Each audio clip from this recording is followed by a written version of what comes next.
So, talking about red flags, we can think, addict, narcissist, codependent, lacking awareness, preferring ideal, inattentive, thoughtless, negligent, not saying positive things, letting negative energy out at me, condescending versus curiosity, no negotiation or diplomacy or confrontation skills, interrupting me nonstop, negating me, that the person isn't independently able to take care of themselves and tries to get others to do it for them, what they can do for themselves, undermining my comments directed at someone else, not asking permission to use my stuff or my space, dropping a charade after I like them, the charade, dropping the charade after I like them, like they're doing one thing, I like them, then they stop needing to do it, not respecting life force energy, womanizing girls or girling women, valuing me more as per accomplishments, possessions, or appearances, or even trying to buy me, or men who are trying to control, overpower others, looking through me for something, urgency for promises or commitment, punishing me for setting boundaries out loud, doesn't know how to speak respectfully when it comes to a controversial or loaded topic, doesn't listen to me or care about my opinions, or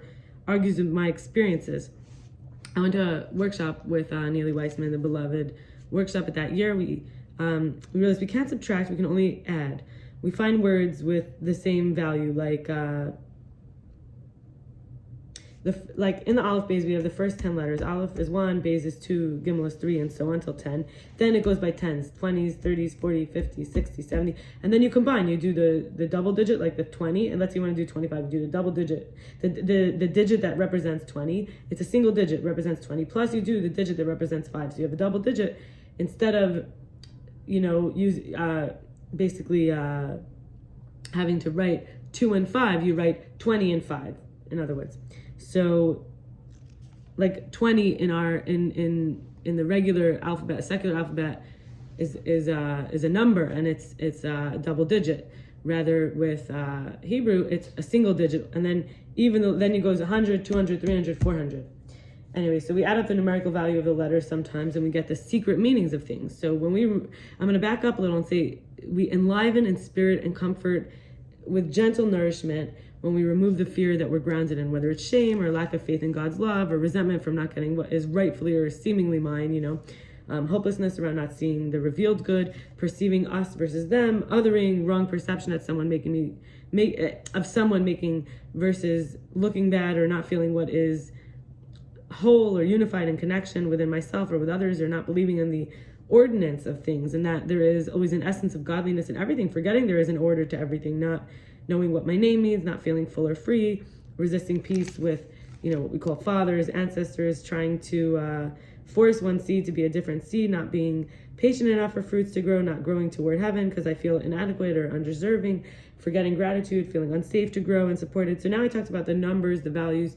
We start to look at remez, which is the analogies and the allegories.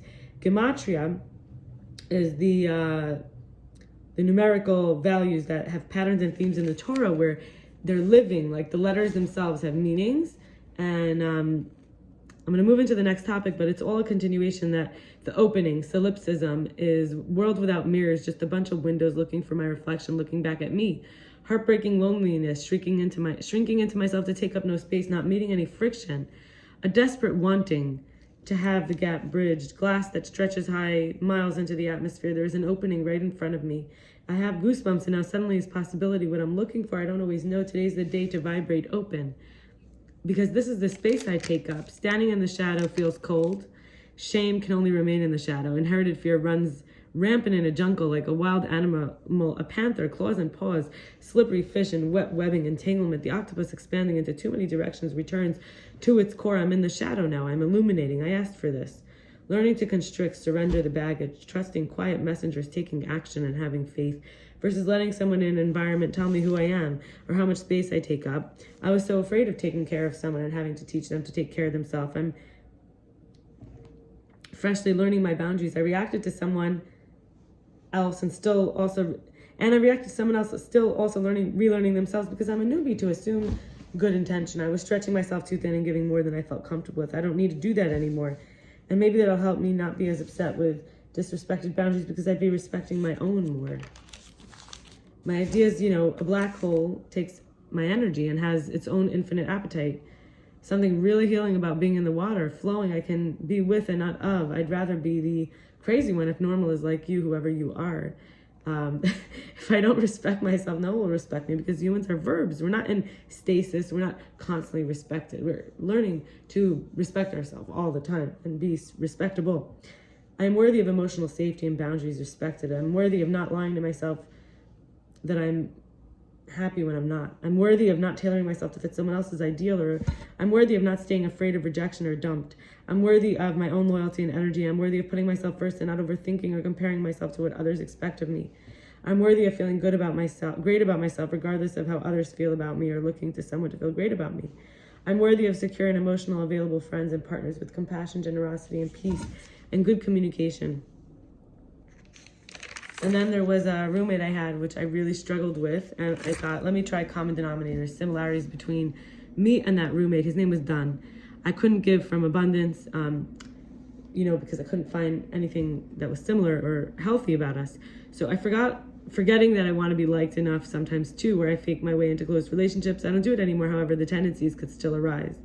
When there's a will, there's a way, and taking everything so personally when I'm told I'm making someone feel unsafe, or assuming that bad part never ends, so turning it prematurely into a comfortable dwelling place, aka self-fulfilling prophecy, where I self-sabotage in all the ways.